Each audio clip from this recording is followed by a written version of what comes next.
बच्चों, आज हम कक्षा 7वीं में एक कहानी का अध्ययन करेंगे। पन्ना नंबर 102 के ऊपर ये कहानी है। वास्तव में जीवन में कई बार हम देखते हैं कि ऐसे व्यक्ति हमेशा घर में रहते हैं। बड़े बुजुर्ग, अत्या, मामा, मामी, चाचा, चाची, भाई, बहन, घर के पिताजी, माताजी, उनके माताजी, पिताजी, दादाजी, दादी, क्योंकि उन्हीं के अनुभवों के ऊपर हम हमारा काम करते हैं, कार्य करते हैं, उनके अनुभव के अनुसार चलते हैं। इसी प्रकार कहानी में बताया गया है कि सयानी बुआ जो हमेशा दूसरों का ख्याल करती है, घर गृहस्थी को अच्छी तरह से चलाती है, अपने अनुभवों का उपयोग बुद्धिमत्ता से करती है, ऐसी बुद्धिमान सयानी बुआ की कहानी आज हम सुनेंगे। सयानी बुआ का नाम वास्तव में ही सयानी था, या उनके सयानेपन को देखकर लोग उन्हें सयानी कहने लगते थे।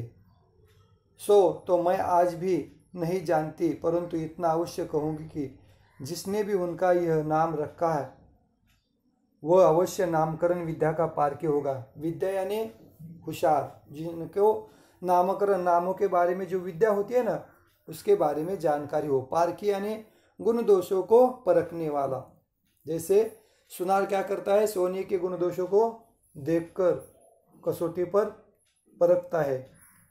बचपन में वे समय की जितनी पाबंदी थी, अपना सामान संभाल कर रखने में जितनी पटु यानी होशियार, बुद्धिमान, अनुभव वाली, और व्यवस्था की जितनी कायल थी, कायल यानी जैसे मानने वाली, उसे देखकर चकित हो जाना पड़ता था। कहते हैं जो पेंसिल वे एक बार खरीदती थी, जब तक वह इतनी छोटी न हो जाती, उनकी पकड़ में भी न आए, तब तक उससे काम चला लेती। क्या मजाल कि वह कभी को खो जाए। खोने का तो सवाल ही नहीं आता, इतनी पेंसिल छोटी हो जाती, फिर भी उससे ही लिखती। बार बार नोक टूटकर समय से पहले ही समाप्त हो जाए। जो रबड़ यानी चौथी कक्षा में उन्होंने खरीदा था, 9वीं कक्षा तक उससे काम किया। जब समाप्त हो गया तभी वो शांत बैठी। यानी उम्र के साथ साथ उनकी आवश्यकता से अधिक चतुराई भी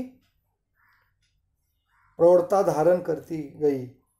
फिर वह तो बुआ जी के जीवन में इतनी अधिक घुल मिल गई कि उसे अलग करके बुआ जी की कल्पना ही नहीं की जा सकती। सयानी बुआ जी के बारे में विचार करना उनको छोड़कर कभी नहीं था। उनकी एक एक बात पिताजी हम लोगों के सामने उदाहरण के रूप में रखते थे। देखो, और पिताजी हमेशा बुआ की बात का उदाहरण एक एक करके जीवन में हमारे सामने रखते।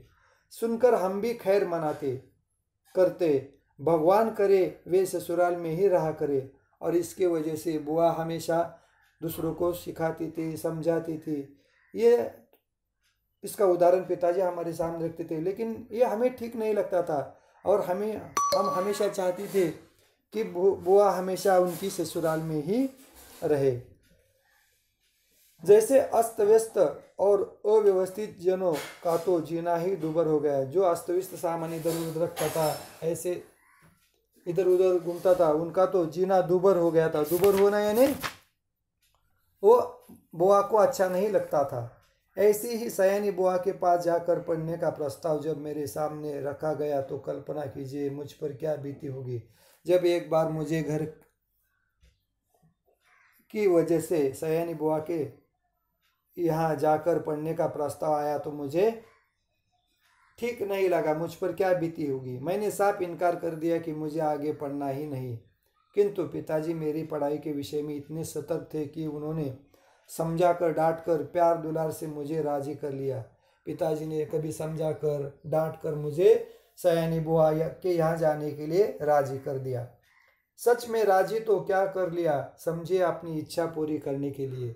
उनकी इच्छा पूरी करने के लिए मुझे सयानी बुआ के यहाँ जाने के लिए राजी किया, बाध्य कर दिया। बाध्य करना यानी विवश कर दिया था। भगवान का नाम गुहारते गुहारते मैंने घर से विदा ली। गुहारते गुहारते यानी लेते लेते, जब करते हुए उसने अपने घर से विदा लिया और उनके यहाँ जा पहुंची। उसके बाद इसमें संदेह नहीं हुआ कि बुआ जी ने बहुत स्वागत किया, परंतु बचपन में उनकी ख्याति सुनते सुनते, उनके जिस रौद्र रूप ने मन को अभिभूत कर रखा था, उसमें उनका वो प्यार कहाँ तिरोहित हो गया, मैं जान न पाई। अभिभूत करना यानी पीड़ित की कहानियां सुनकर उनसे मैं अभिभूत हो गई थी, पीड़ित हो गई थी, और उस पीड़ितता के माध्यम से उनका जो प्यार था वो कहाँ तिरोहित हो गया, लुप्त हो गया, ओझल हो गया, छिप गया, ये मुझे पता नहीं। सबसे अच्छा कोई घर में लगा तो उनकी 5 वर्ष की पुत्री। देखो वहाँ जाने के बाद, सयानी बुआ के यहाँ जाने के बाद सबसे अच्छा मुझे क्या लगा तो उनकी 5 वर्ष की पुत्री, जिनका नाम है अन्नू।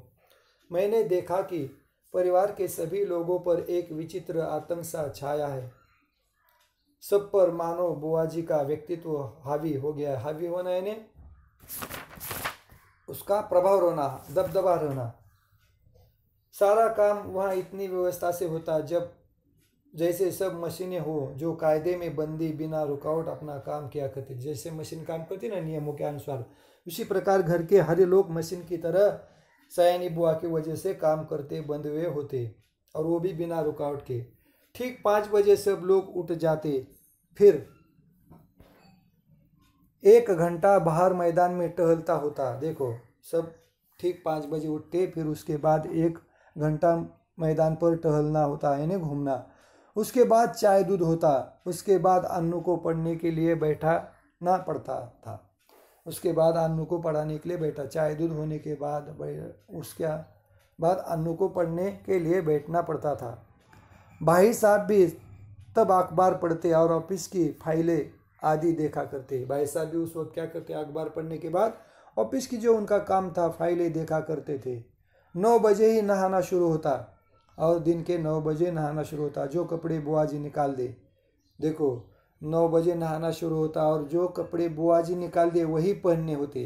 यानी इतनी दबदबा उनका हमारे ऊपर रहता। फिर कायदे से आकर मेज पर बैठ जाओ और खाकर काम पर जाओ। देखो फिर कायदे से आकर नहा धोने के बाद, उन्होंने निकाले हुए कपड़े पहनने के बाद फिर कायदे से नियमों के अनुसार मेज पर बैठे जाओ और फिर खाकर अपने काम पर जाओ। घर के इस नीरस और यंत्र चालित कार्यक्रम में अपने को फिट करने में मुझे कितना कष्ट उठाना पड़ा और कितना अपने को काटना छाटना पड़ा। देखो सयानी बुआ के नियमों के अनुसार वहाँ रहने के बाद, वहाँ जाने के बाद मुझे हमेशा अपने नियमों को सामने रखकर उसमें अधीन रहना पड़ता। कितने कष्ट पड़ते थे उस वक्त, मुझे काटना छाटना पड़ता था। और मेरा अंतर मैंने ये जानता था कि ये क्या है, यंत्र चालित की तरह हमारा ये दिन का रोजमर्रा का काम है जो सयानी बुआ के अनुसार, ये नियमों के अनुसार ही चलता था। अधिक तरस आता था अन्नू पर। वह इस नन्ही सी उम्र में ही प्रौढ़ हो गई थी, और नन्ही सी अन्नू सयानी बुआ की वजह से, उनके नियमों की वजह से नन्ही उम्र में ही प्रौढ़ हो गई थी, बड़ी हो गई थी। प्रौढ़ यानी 30-50 के बीच की उम्र। न बच्चों का सा उल्लास, न कोई चहचहाट। न बच्चों का उल्लास, न बच्चों की आवाज़। चहचहाट यानी बच्चों की किलकारी आवाज़। एक अज्ञात भय से वह घिरी रहती है, और एक अज्ञात भय से हमेशा सयानी बुआ की वजह से वो डर कर रहती। घर के उस वातावरण में कुछ ही दिनों में मेरी भी सारी हंसी खुशी मारी गई, और सयानी बुआ के उस नियमों की वजह से घर में रहने के बाद, उस घर में वातावरण में मिलने के बाद मेरे भी सारी हंसी खुशी मारी गई, यानी हो गई, इसका पता ही नहीं चला।